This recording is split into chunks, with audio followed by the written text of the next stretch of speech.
Hey guys, in this video I'm going to show you how to make dark mode in LibreOffice Calc. Now what we're going to do is we're going to head over to tools right here and we're going to open options here.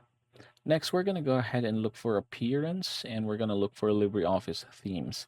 Now usually this is going to be moved or this is moved by LibreOffice, so if you can't find it here, go ahead and click the search button and look for the LibreOffice themes.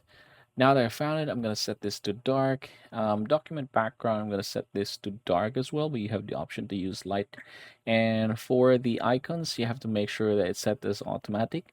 I'm going to go ahead and hit apply right here and then hit OK. Now in this case, as you can see here, what's going to happen is that we'll have to close this one and reopen it. So I'm going to do this real quick. And there you go. So yeah, this is how it's going to look if you have now applied it. So yeah, again, everybody, that's how you are going to set dark mode here in LibreOffice Calc.